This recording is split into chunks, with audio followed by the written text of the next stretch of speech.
ठीक है, क्या पढ़ा रहे हैं अभी? अनेक शब्दों के लिए एक शब्द। मार्कर देख लीजिए। पहला लिखा है क्या? जिज्ञासु। जिज्ञासु मतलब जो जानने की इच्छा रखता हो, जो जानने के लिए उत्सुक हो। दूसरा क्या है? बहुज्ञ। तो कवि बताए जो मतलब बहुत कुछ जानने वाला हो, इसको ऐसे रखना, ज्ञ से ज्ञानी। तो ज्ञानी मतलब क्या होता है? जो सब बहुत कुछ को जानता रहता है। तो उस समय क्या लगा रहेगा? ज्ञ। तो जो बहुत जानता हो उसको बहुज्ञ, जो कम जानता हो यानी कि कम को क्या बोलते हैं? अल्प। तो अल्पज्ञ। जो कुछ नहीं जानता हो तो अज्ञ, और मतलब नहीं। अब देखो यहाँ पे क्या लिखे? आस्तिक। आस्तिक मतलब जो कि ईश्वर में विश्वास रखता हो। और नास्तिक। नास्तिक में क्या लगा है? ना मतलब नहीं। नास्तिक मतलब जो निरीश्वरवादी हो, ईश्वर में विश्वास नहीं रखता हो। सातवां बताए अश्रुत पूर्व, जो पहले कभी नहीं सुना गया हो, क्योंकि श्रुति का क्या होता है? सुनना।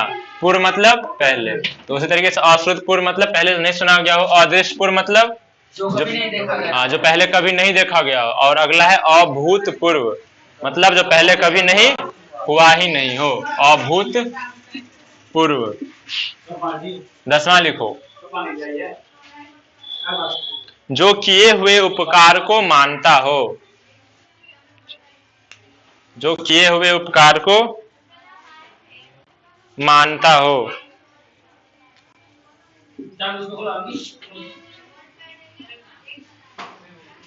क्या होगा? कृतज्ञ। ठीक है, चाबी इधर। जो किए हुए उपकार को मानता हो, कृतज्ञ।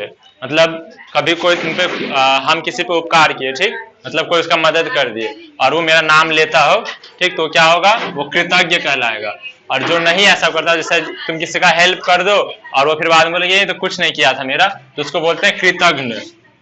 तो जो किए हुए उपकार को नहीं मानता हो वो कृतज्ञ। यहाँ पे घ है, ध नहीं है। कृतज्ञ। जो किए हुए उपकार को ना मानता हो, कृतज्ञ।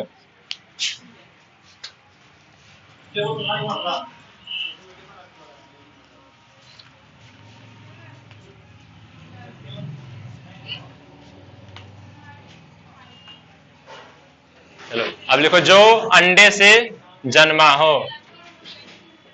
जो अंडे से जन्मा हो।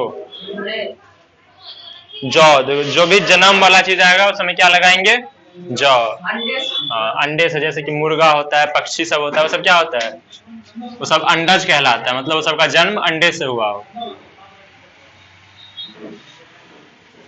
तो अंडज लिखो। हाँ, अंड और उसमें जौ। जौ से मतलब जन्म लेना।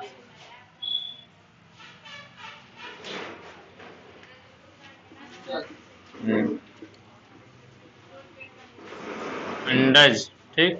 जो धरती से जन्मा हो। हाँ, वही धरती फाड़ के। मतलब जो धरती से, यानी कि धरती के गर्भ से, जैसे पेड़ पौधा सब क्या है? धरती के गर्भ से ही है ना, मतलब मिट्टी के अंदर से जन्मता है। हाँ, तो जो धरती से जन्मा है उसको उद्भिज बोलते हैं। हाँ, याद रखना ये। उद मतलब उद्गम यानी कि निकलना, और जो मतलब वही जन्म लेना। और यहाँ पे भू से क्या होता है? मतलब मिट्टी का क्या बोलते हैं? भू बोलते हैं ना।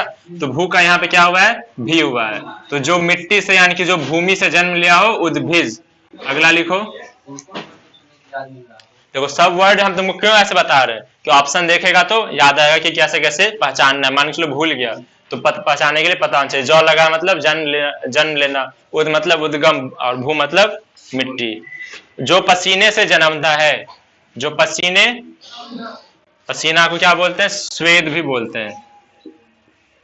इंग्लिश में बोलते हैं स्वेट, हिंदी में स्वेद या फिर पसीना। जो पसीना से जन्मा हो। स्वेदज। स्वेदज, हाँ, इसी में जौ लगा दो। स्वेदज।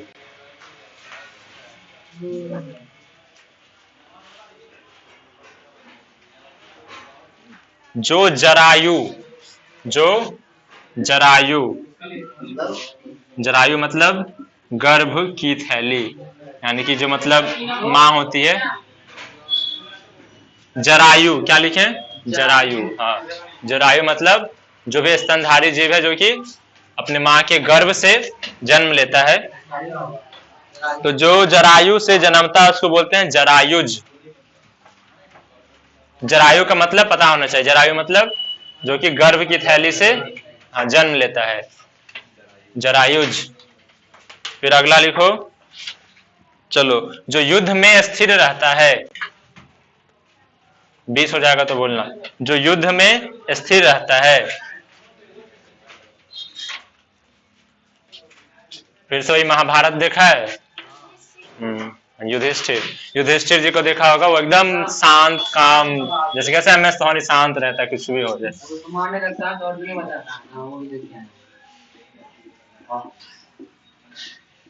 तो जो युद्ध में शांत रहता है इसलिए उसका क्या नाम पड़ा, युधिष्ठिर।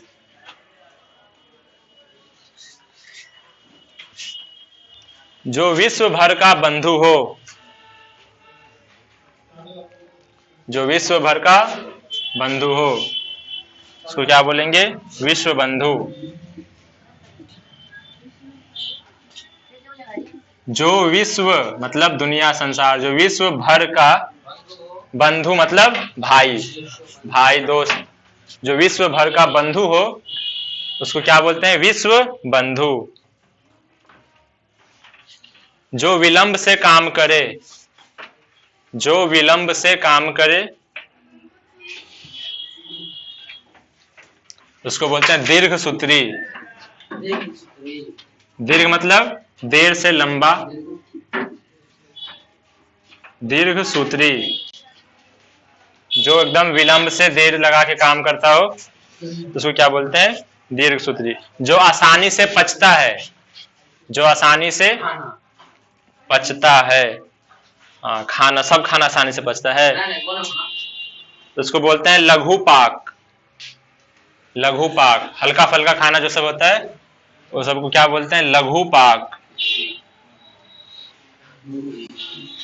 हो गया 20।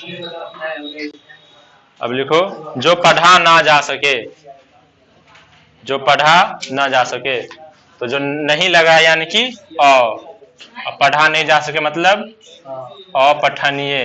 कहीं कहीं पे अपठनीय को अपठ्य भी लिखता है, दोनों लिखो, अपठनीय या फिर अपठ्य, जो पढ़ा नहीं जा सके। चलो, कारक याद है सबको, चलो बताओ। सोनू, सोनू है कि निगम, निगम है ना। अपदान का विभक्ति चिन्ह बताओ।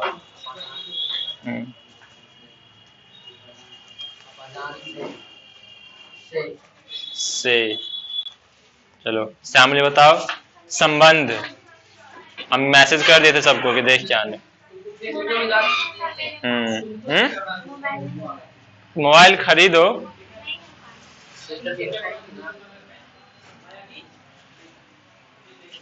चलो हेडलाइन तो समास।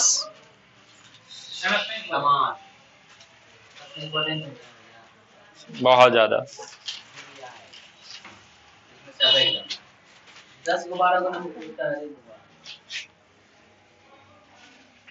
हाँ भी ज्यादा है तो यार।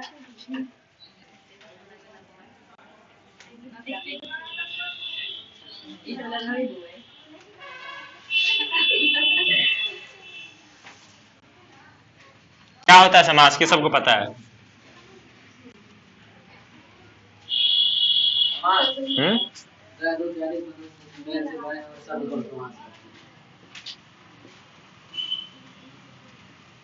और किसी को पता है समास क्या होता है, क्या बोला, दो या दो से अधिक पदों के मेल से समास कहते हैं। मतलब कोई भी चीज है, ठीक है, जो बड़ा चीज है उसको हम लोग क्या किए, समेट दिए, ठीक, संक्षेप कर दिए। जैसे कि हम बोलते हैं नीला है जो अंबर, ठीक, 1 2 3 4 शब्द आ गया इसमें, नीला है जो अंबर। अब समास का मदद से चीज को क्या करेंगे, एक शब्द में से चीज को बोल देंगे, नीलांबर। बोल दिए नीलांबर, अब समझ आएगा सामने वाला नीलांबर बोलने से मतलब वहां पे जो अंबर होगा, आकाश होगा, वो कैसा होगा, नीला होगा। जैसे कि चक्र पाणिनि, ठीक, चक्रपाणी मतलब जिसके हाथ में क्या हो, चक्र हो, चक्रधारी। चक्रधारी। तो उसके मतलब चक्रपाणी बोले तो एक ही वर्ड से क्या समझ में आ गया कि हम ऐसा आदमी का, इंसान का, भगवान का बात करें जिसमें क्या हो, जिसके हाथ में चक्र हो। विष्णु। ठीक, जैसे कि 3 भुजा वाला, ब्रह्मा जी। 3 भुजा त्रिभुज। वाला, इसको डायरेक्ट क्या बोल सकते हैं, त्रिभुज। त्रिभुज। देखो अब इसी को क्या बोलेंगे परिभाषा में कि 2 या 2 से अधिक, है ना, 2 या 2 से अधिक, इसको बोलते हैं कि जिसके हाथ में चक्र हो।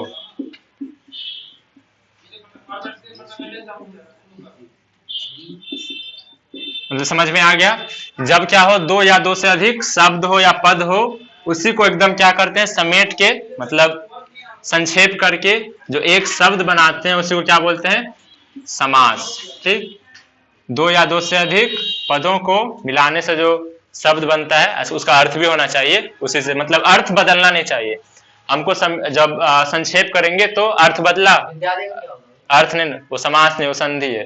ठीक है, क्या हुआ, अर्थ नहीं बदला। तो संधि में क्या होता था, जैसे तुम बोल रहे विद्यालय, तो विद्यालय में हम लोग क्या, मतलब पहला क्लास में क्या पढ़ाए थे, वर्ण विच्छेद करना।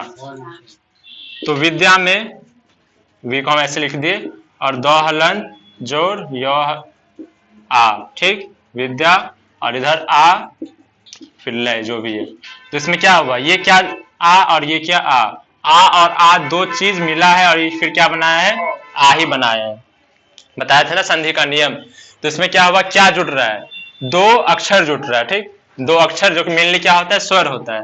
तो जब 2 अक्षर या फिर 2 वर्ण मिलकर क्या करते हैं, एक नया वर्ण मिलाते हैं, नया, हाँ, 2 वर्ण मिलकर जो एक नया वर्ण बनाते हैं वो क्या होता है, संधि होता है।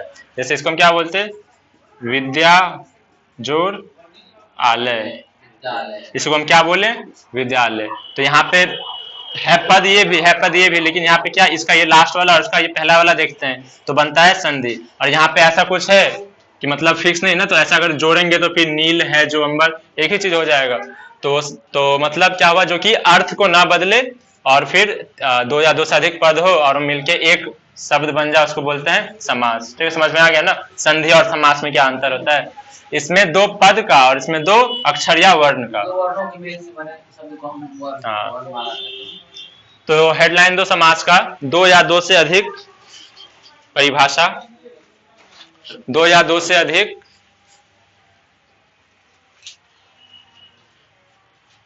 पदों के मेल से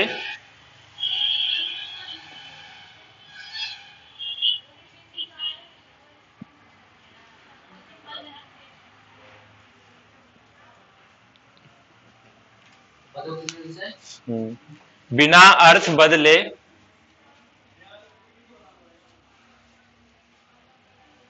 अर्थ नहीं बदलता है, बिना अर्थ बदले नया शब्द उत्पन्न हो उसे समास कहते हैं, उसे हाँ समास कहते हैं। उदाहरण में दे दो,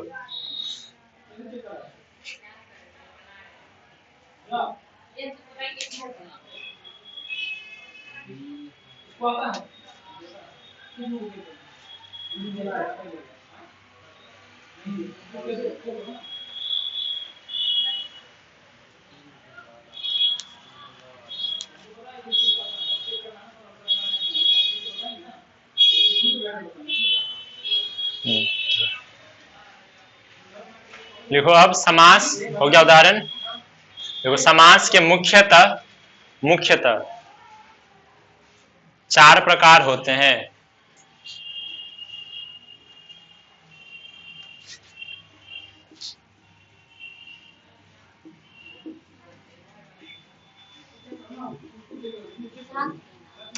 जो पहले लिखा लिखो ना, समास के मुख्यतः जो मेनली बात किया जाए तो कितना प्रकार होता है, 4 प्रकार। पहला अवयवी भाव, दूसरा तत्पुरुष, तीसरा बहुव्रीहि और द्वंद्व।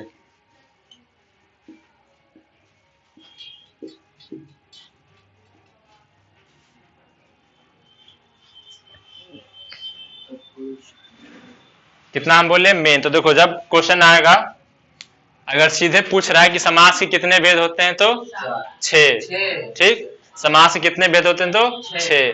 अगर उसमें लगा दे मुख्यतः, ठीक, मुख्यतः लगा दे तब 4, क्योंकि जो अगला जो 2 होता है वो 2 क्या होता है, इसी का पार्ट होता है। तो लेकिन वो दोनों भी इंपॉर्टेंट होता है, इसलिए हम लोग 6 बोलते हैं। अगर मेनली देखा जाए तो मेनली एक अवयवी भाव, तत्पुरुष, बहुव्रीहि और द्वंद्व समास। तो हम लोग जब भी समास का क्वेश्चन पूछेगा कि कितना, तो क्या देखेंगे, ये मुख्यतः। अगर मुख्यतः लिखा है तो कितना मारेंगे, 4, ठीक है। तब ऑप्शन में 6 रहेगा भी नहीं, मतलब ताकि बच्चा कंफ्यूज हो जाएगा ना, इसलिए तब 6 रहेगा भी नहीं। अगर डायरेक्ट पूछ रहा है कि समास के कितने प्रकार होते हैं तब, अच्छा, याद रहेगा आपसे। तो समास मुख्यतः 4 प्रकार के होते हैं, और लिख लो सामान्यतः समास 6 प्रकार के होते हैं। जनरली वैसे क्या होता है, 6 प्रकार का। वो दोनों भी हम बताएंगे जब आगे आएगा। तो पहला देना है अवयवी भाव।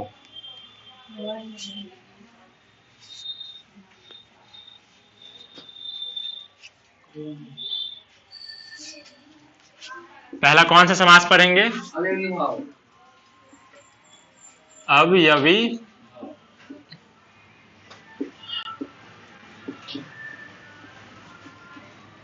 तो उसके नाम से पता चल रहा है वैसा समास क्या हो उसमें जिसमें क्या हो, अवयव हो। अवयव, अवयव क्या होता है कि सबको पता है, अवयव। तो अवयव क्या होता है, वैसा विकार जो कभी अर्थ ना बदले, ठीक है, जिसका कुछ अर्थ ना निकले या फिर अर्थ ना बदले। क्या बोल रहे हैं, वैसा समास इसका, ठीक है, अर्थ ना बदले। जैसे कि उदाहरण में देखो, यथा संभव,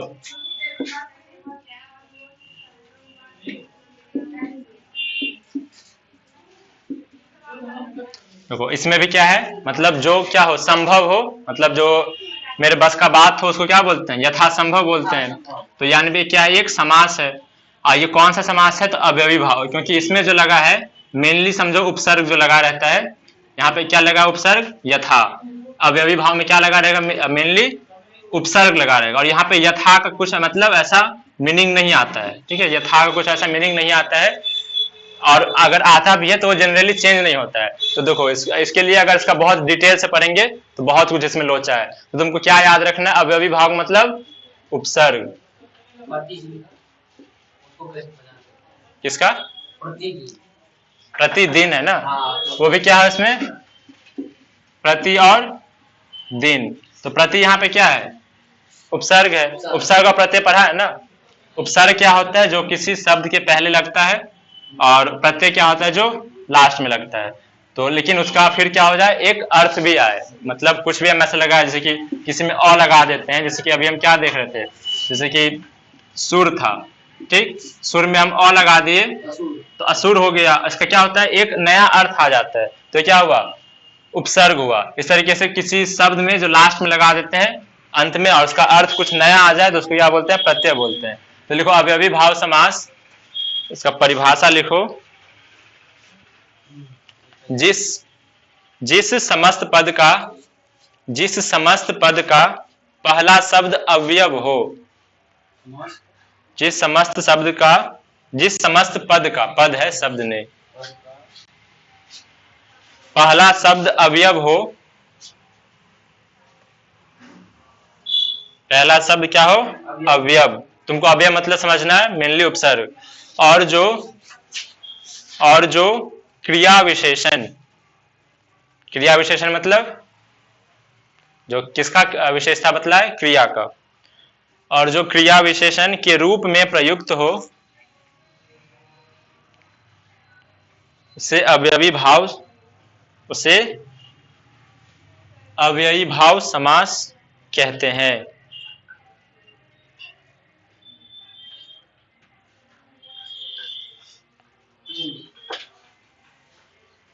क्या अन्य हो, क्रिया विशेषण के रूप में प्रयुक्त हो उसे अवयवी भाव समास कहते हैं। उदाहरण में लिखो, प्रतिदिन, यथा संभव,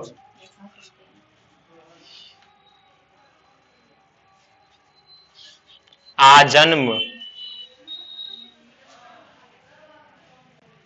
आजन्म, प्रतिमास, प्रतिवर्ष भी हो सकता है। प्रतिवर्ष, सब होगा। ये सब चीजें होगा। लिखो ना, सब लिखो ना, जिस सब में क्या देखो उसका फिर लिख लो यहाँ पे ऐसे करके ट्रिक, और लिखो क्या, उपसर्ग। हाँ, तुमको परिभाषा पूछेगा भी नहीं और याद रखिए कोई फायदा है भी नहीं। खाली ट्रिक दिया हाँ, है। तुम देखेगा क्वेश्चन, ठीक है, तुमको शब्द दे दिया यथाशक्ति, ठीक, अब तुमको पहचानने के लिए ऐसा उपसर्ग पहले पता होना चाहिए कि देखा यथाशक्ति में क्या है, यथा क्या है, उपसर्ग है, प्रतिदिन है, प्रति क्या है, उपसर्ग है। जैसे उपसर्ग दिखे पहले, ठीक, तुरंत समझ जाएंगे कौन सा, अवयवी भाव समास, और अवयवी भाव दिखेगा और टिक कर देंगे। प्रत्यय तो अंत वाला होता है ना? प्रत्यय लास्ट में लगता है। हो गया अवयवी भाव, और इसमें जो प्रति है, यथा है, जो लिखा है उसको घेर लो, जैसे हम घेर देते हैं ना, ताकि पता चले कि ये उपसर्ग है, जो सब उदाहरण लिखा है। जिस अंत में यथा या प्रति लगाए तो यथा प्रति नहीं, उपसर्ग जो भी है, जिसके में एक लिखा है ना आजन्म। हाँ हो गया ना। हाँ, तो जन्म का मतलब क्या होता है, जन्म लेना, और आ लगा दिए, इसका मतलब क्या किया, आ से अर्थ बदल गया, आजन्म मतलब हमेशा के लिए, जब तक जिंदा रहेगा। बेगाम, बेगाम, तो गाम का मतलब नॉर्मली क्या होता है, गांव, बे लगा दिए, ठीक, बेगाम मतलब क्या होता है, देखिए बेगाम है। बेगाम भी होता है, बेगाम मतलब बहुत दूर का कुछ ऐसा रहे तो, और काम जैसे तुम बोल रहे हैं, काम मतलब काम करना, तो इसमें यहाँ पे उपसर्ग क्या था, बे, अब फिर से क्या बोल रहे तुम, बेकाम, ठीक, तो बेकाम का मतलब क्या हो गया, कोई काम करने, जैसे कि कार, तो यहाँ कार से मतलब क्या होता है, जो भी गाड़ी घोड़ा है, अब इसमें लगा दिया हम क्या, उपसर्ग आ, आकार, तो क्या हो गया, आकार, क्या किया, अर्थ बदल दिया, नया अर्थ आ गया, तो मतलब उस शब्द के या पद के पहले कोई भी आ जाएगा पद और उसका अर्थ बदल देगा, वो क्या होता है, उपसर्ग होता है। तो वही जिस शब्द में उपसर्ग लगा हो सबको क्या बोलेंगे, अवयवी भाव समास। हो गया क्लियर। दूसरा लिखो, अब इसका ट्रिक क्या रहेगा, क्या खोजेंगे, हाँ उपसर्ग खोजेंगे। तत्पुरुष, दूसरा लिखो तत्पुरुष समास, लिखो तत्पुरुष समास, पानी है।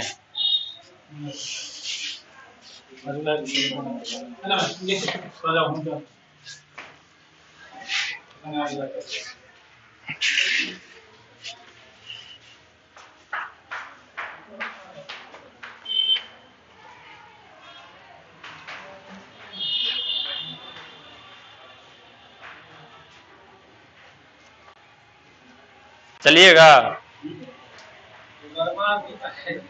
हाँ वहां पे आपको रहना है, देख लीजिए। कुछ आते हैं, सब कुछ आते हैं। शादी है ना आज वाली, तो यहाँ से कितना गाड़ी जाएगा, सब कुछ आते हैं। थोड़े गाड़ी हो गया, थोड़ा चांस आगे हो जाए।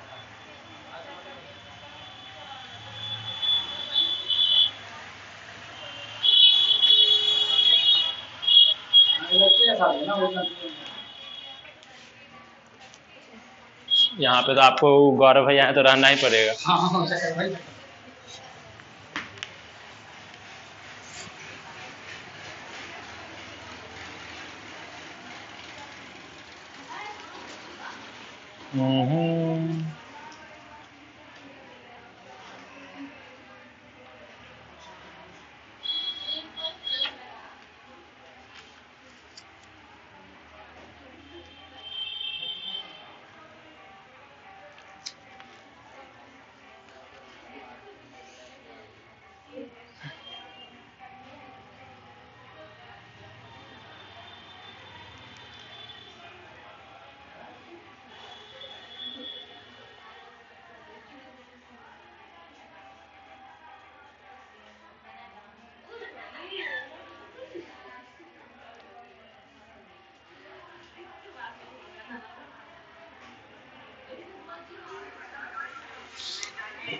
लाने गया पानी,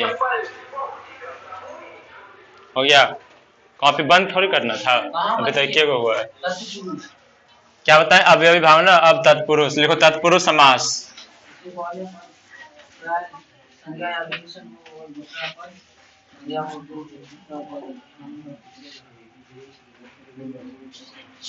क्या याद कर या बेटा ट्रिक बतवा ले आया ना तो किताब पढ़ के सब बात हो ट्रिक समझो सब एक है ट्रिक समझो ट्रिक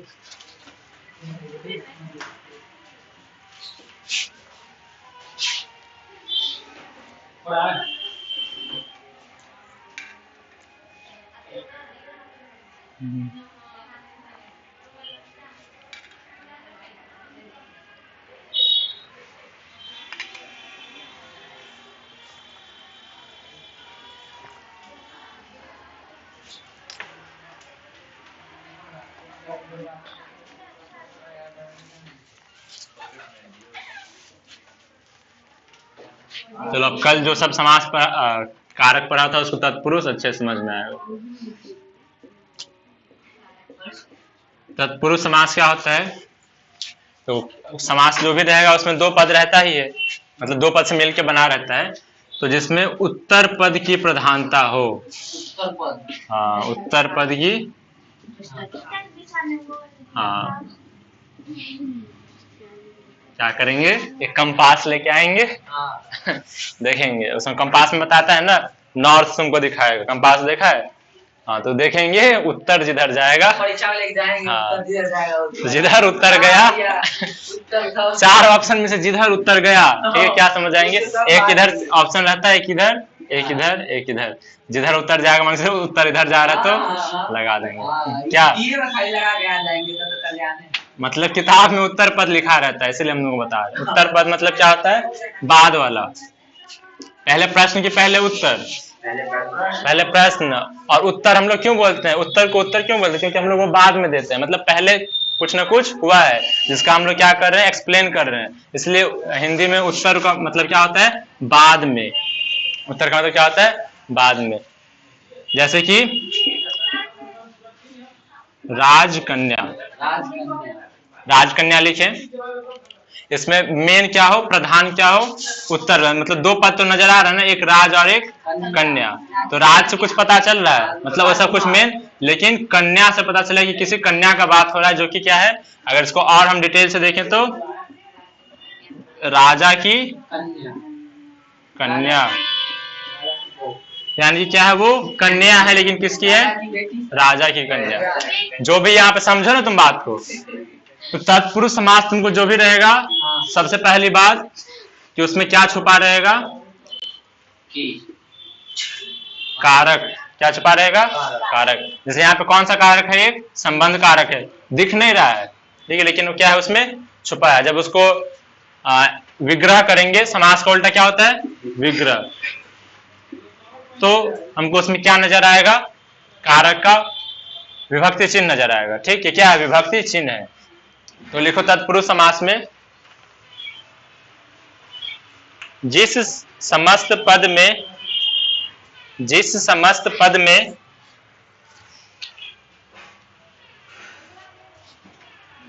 उत्तर पद, उत्तर पद लिखो और उसके ब्रैकेट में लिखो अंतिम पद, अंतिम पद की प्रधानता रहती है,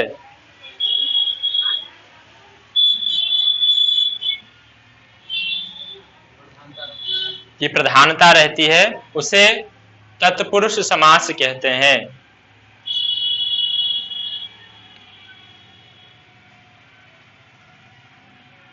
उसे क्या कहते हैं, तत्पुरुष समास। जैसे कि पहले उदाहरण लिखो, लिखो राजकन्या, देवपुत्र,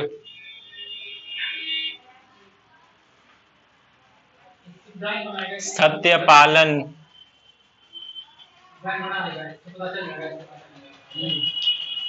धर्म भ्रष्ट,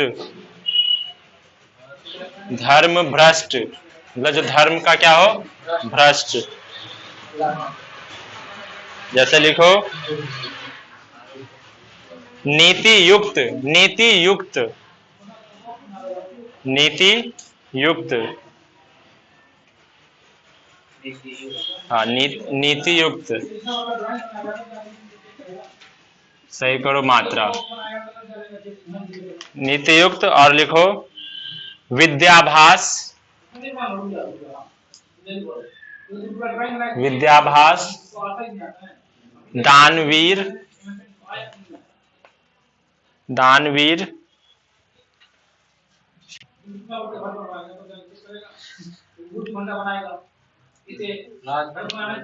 महाराजा, अभी लिखो सब, हम सबका बतलाते हैं। महाराजा,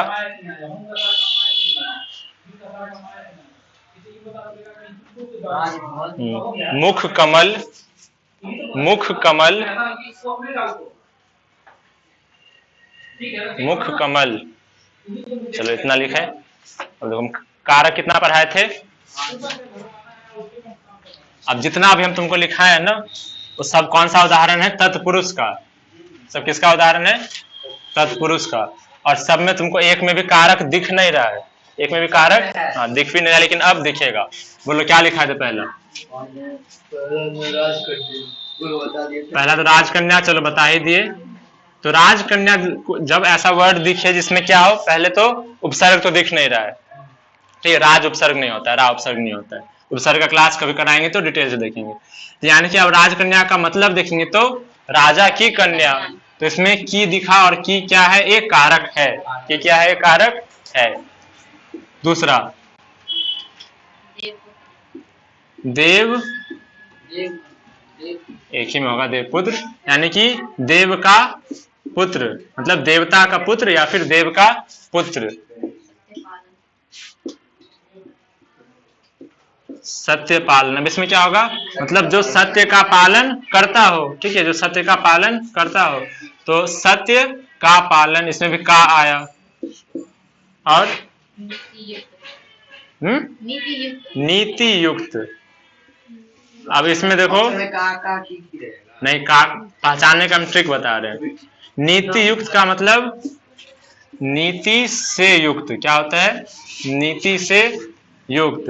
अब यहाँ पे क्या आया, से क्या होता है, कारक होता है, कारक का विभक्ति चिन्ह। से क्या होता है, तो संबंध।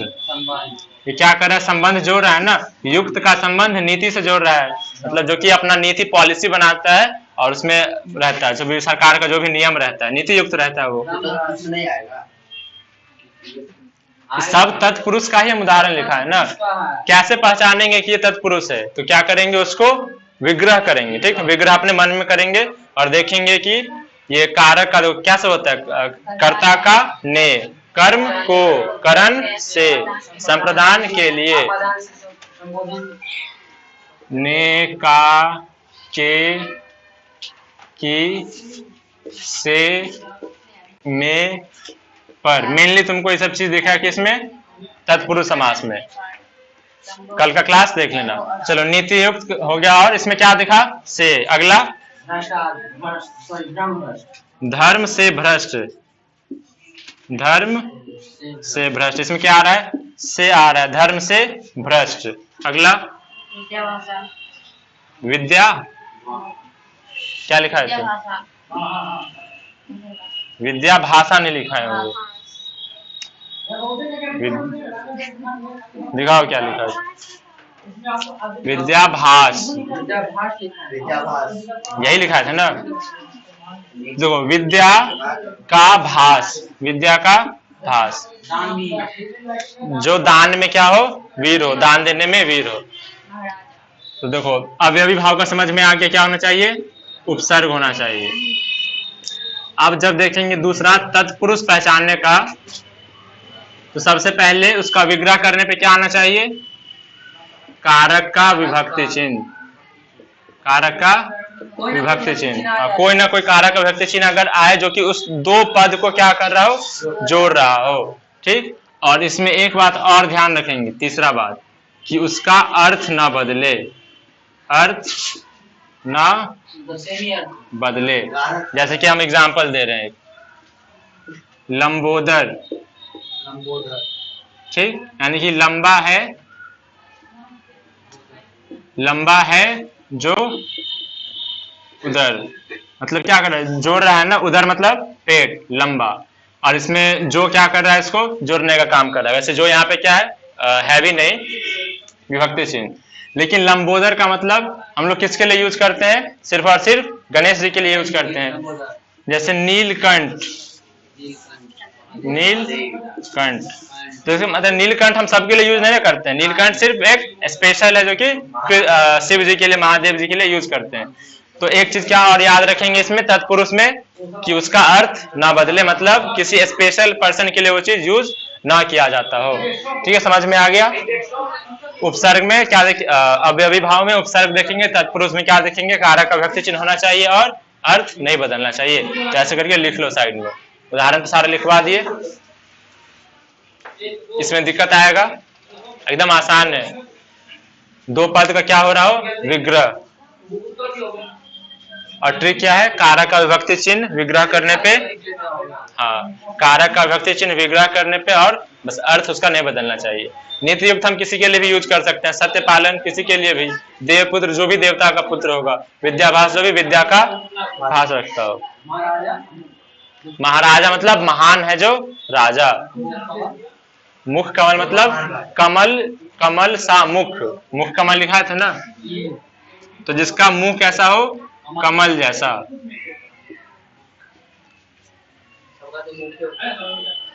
जिसका मुंह कैसा हो, कमल जैसा, तो कि जिसका भी रहता होगा, तुम लिखो ना, तुमको पहचानने जानना है कौन जिसका मुंह रहता है नहीं रहता है।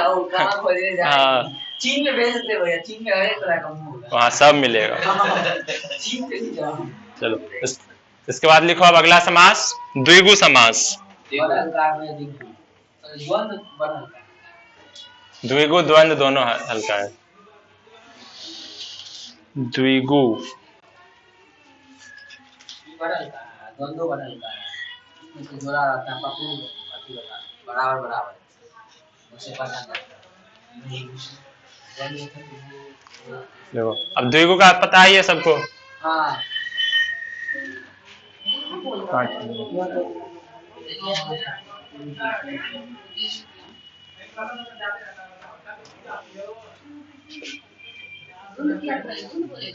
दुगु नहीं, देखो द्वंद्व कहाँ बोले हैं अभी, द्विगु समास। ठीक, वैसा समास जिसके प्रथम पद में क्या हो, कोई ना कोई संख्या वाला चीज, क्या हो, संख्या खोजेंगे। ठीक, हाँ अभी हम बता रहे हैं, लिखो, लिख रहा, लिखो, वैसा समास जिसके प्रथम पद में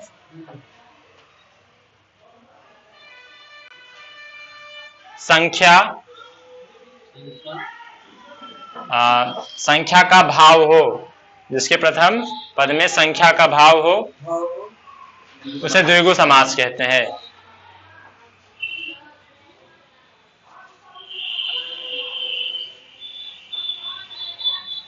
उदाहरण में लिखो, त्रिभवन, त्रिभवन, त्रि मतलब यहाँ पे क्या है, तीन। देखो पंचभुज,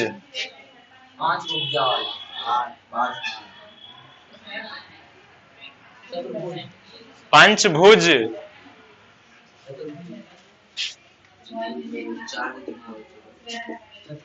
भुज मतलब पांच भुजा जिसमें हो, जैसे कि देखो पांच भुजा बनाते हैं, ये क्या बनाए, पंचभुज। चतुर्भुज, चतुर्भुज मतलब, चतुर मतलब यहाँ पे चार, यहाँ पंच मतलब पांच, क्या है, किसी संख्या को निरूपित कर रहा है। चतुर्भुज मतलब ये चार भुजा वाला। त्रिभुज, त्रिभवन, चौराहा,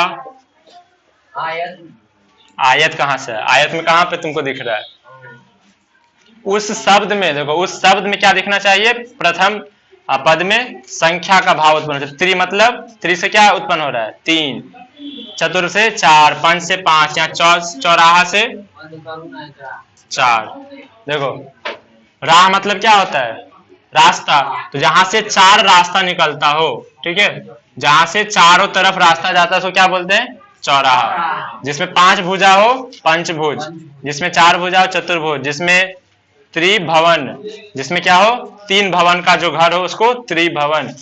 इसी तरीके से लिखो, एक होता है खटभुज, खट मतलब क्या था, इसको क्या पढ़ते हैं, खट पढ़ते हैं, ठीक है, सट नहीं पढ़ते हैं, इसको खटभुज पढ़ते हैं। खट मतलब 6। षष्ठी में हो जाता है। हाँ, इसलिए जब ऐसा रहता है ना तो खष्ठी हम लोग पढ़ते हैं, देखता होगा गांव घर में बूढ़े बुजुर्ग लोग इसको षष्ठी में क्या पढ़ते हैं, खष्ठी पढ़ते हैं। षष्ठी है तो मेरे गाली हो जाए। ठीक है, ये एकदम आसान था। द्विगु समास, इसमें बस क्या चीज खोजना है, संख्या। अब लिखो द्वंद्व समास। माता जो पिता, हाँ वह हंसता है ये सब। द्वंद्व समास क्या होता है, जो दो पद, जब दो पद, इसका परिभाषा कैसे लिखा सकते हैं, देखो परिभाषा नहीं, देखो जिसमें दोनों पद प्रधान हो, जिसमें दोनों पद प्रधान हो, न माता पिता से छोटा न पिता माता से छोटा, जिसमें दोनों पद प्रधान हो उसे द्वंद्व समास कहते हैं।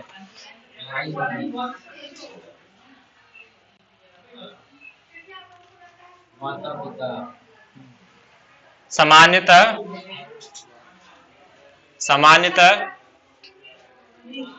इसका विग्रह करने पर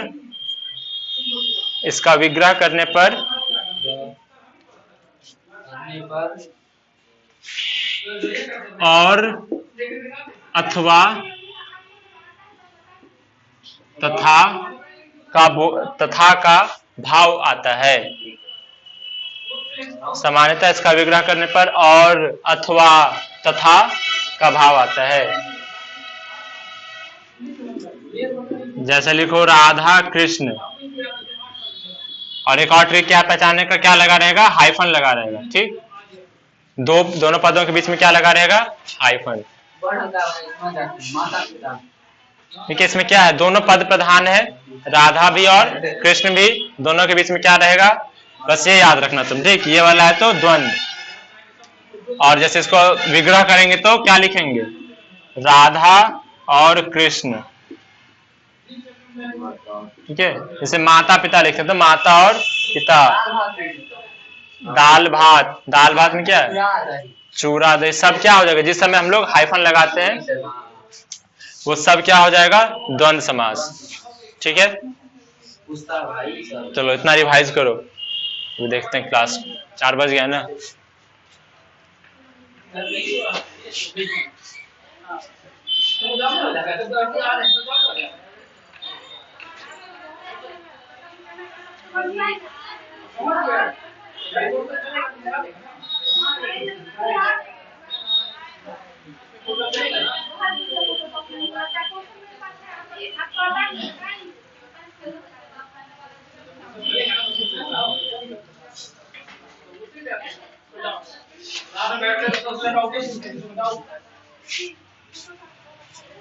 खत्म कर दें पूरा, शादी कर दें, 4 बज गया ऐसे। चलो फिर खत्म ही कर देते हैं, अगला लिखो। कर्म नहीं, अभी बताएंगे सारा। देखो कर्मधारय समास, जो हम जो बताएं द्विगु समास और कर्मधारय समास किस में आता है, तत्पुरुष में ही आता है। हाँ, हम लिखाए थे ना कि समास कितना मुख्यतः प्रकार का होता है, 4, तो तत्पुरुष जो लिखाए थे उसी तत्पुरुष में क्या आ जाता है, कर्मधारय और द्विगु। तो लिखो कौन सा बोले, कर्मधारय समास, ठीक है। हाँ, हेडलाइन दो, कर्मधारय समास। बंद कर दिया।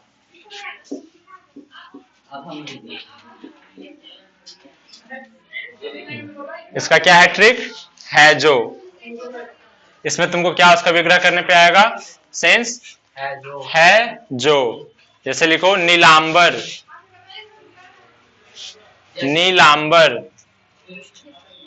अब परिभाषा छोड़ो, उतना तुमको क्या करना है, बस दिमाग में घुसना चाहिए। यानी कि नीला है जो अंबर, करो, नीला है जो अंबर, देखो तुमको सब में क्या नजर आएगा, है जो, क्या करने पे, विग्रह करने पे। हाँ, है जो क्या नजर आएगा, है जो। जैसे लिखो पीतांबर, महात्मा, महान है जो आत्मा, महान है जो आत्मा,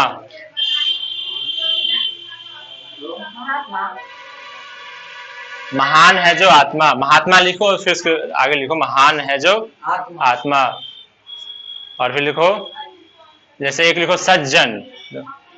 अब देखो सज्जन में क्या होता है, तो संधि में हम पढ़ाए थे सज्जन का अगर हम करें संधि विच्छेद तो सत जोड़ जन होता है, ये होता है ना, संधि का क्लास याद करो। तो इसको क्या बोलते हैं, संधि करने पे सज्जन। ठीक, तो क्या होगा मतलब सत्य बोलो या फिर क्या बोल सकते हैं उसको जो कि एकदम सही है, बढ़िया, मतलब सत्य है जो, नॉर्मल देखो तो सत्य है जो जन, जन मतलब क्या होता है आदमी, जो आदमी क्या हो एकदम बहुत ही शरीफ हो, उसको क्या बोलते हैं सज्जन। नील कमल, देखो नील कमल क्या है, जो कमल क्या हो नीला हो।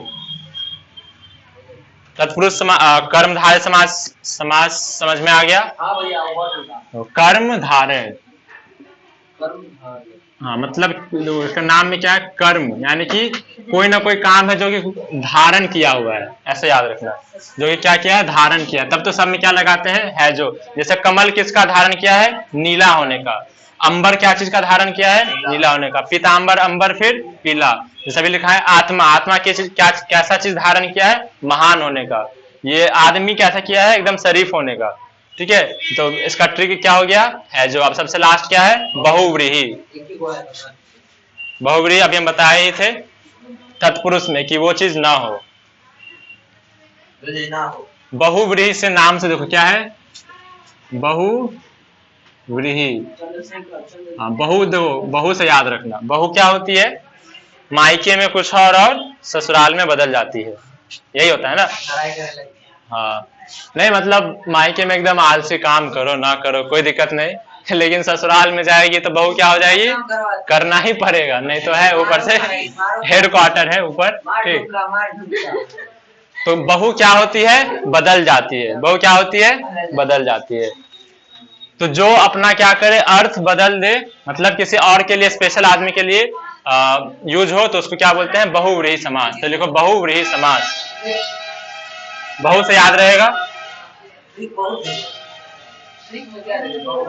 ट्रिक अब तुम जो लिखो हम ट्रिक बता दिए, किताब समय तो ऐसा पढ़ेगा तो फिर बेहोश हो जाएगा। किताब वाला ट्रिक कन्या कर दे फिर, अरे ट्रिक बता रहे हैं किसी का थोड़ी ना हम कुछ वो कर रहे हैं, तुमको थोड़े वहां पे तुमको पूछने जाएगा कि कैसे याद किया था बहुव्रीहि समास। देखो जिस समास में, जिस समास में प्रयुक्त शब्दों में से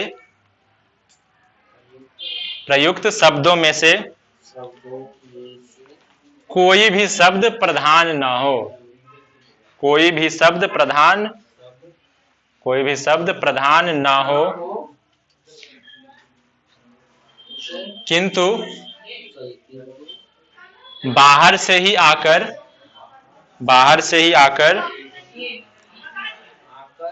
कोई शब्द प्रधान बन जाता है, मतलब कुछ अलग से ही उसका मतलब हो जाता है। बाहर से ही आकर कोई शब्द प्रधान बन जाता है, उसे बहुव्रीहि समास कहते हैं, उसे बहुव्रीहि समास कहते हैं।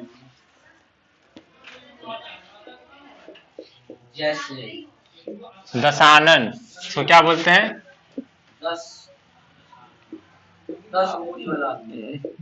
10 है जिसका आनन, आनन मतलब मुख मूड़ी, ठीक है, तो इसका मतलब क्या होता है जिसका भी क्या हो सर 10 गो हो उसको क्या बोलेंगे दशानन।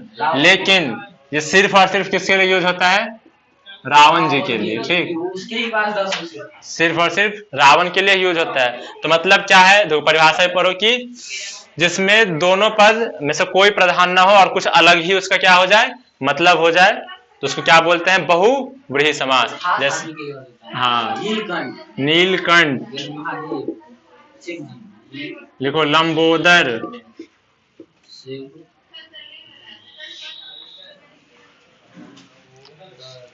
वीणा पानी किसके लिए यूज करते हैं? सरस्वती माता के लिए। हाँ, तुमको इसके लिए याद बहुत सारा उदाहरण को किताब से क्या करना पड़ेगा, देखना पड़ेगा कि कौन कौन सा ऐसा, क्योंकि ये सब तो नॉर्मल हम लोग सुनते हैं तो पता होता है। जैसे कि एक दो एग्जाम्पल और लिखवा रहे हैं बहुरी में। दशानन हो गया। दशानन किसके लिए होता है? जैसे लिखो पीताम्बर नहीं, एक सेकेंड होगा। इसके लिए क्या होना चाहिए? बहुत सारा शब्द याद रहना चाहिए। हाँ लिखो पंचानन। पंचानन, पंचानन, पंचानन मतलब जिसका क्या हो? 5 हाथ हो। लेकिन हम लोग किसी और के लिए यूज करते हैं। उसके बाद लिखो एक चतुरानन। चतुरानन जो कि अभी बोला था क्या? ब्रह्मा जी के लिए। ब्रह्मा जी का कितना आता है? 4। चतुरानन। उसके बाद चंद्रशेखर नहीं, नहीं, दिगंबर दिया हुआ है, लिख लो फिर चंद्रशेखर। तो ये समझ में आ गया। इससे ज्यादा कुछ नहीं जानना है, मतलब उससे आगे जानेंगे तो फिर हिंदी ऑनर्स रखना पड़ेगा।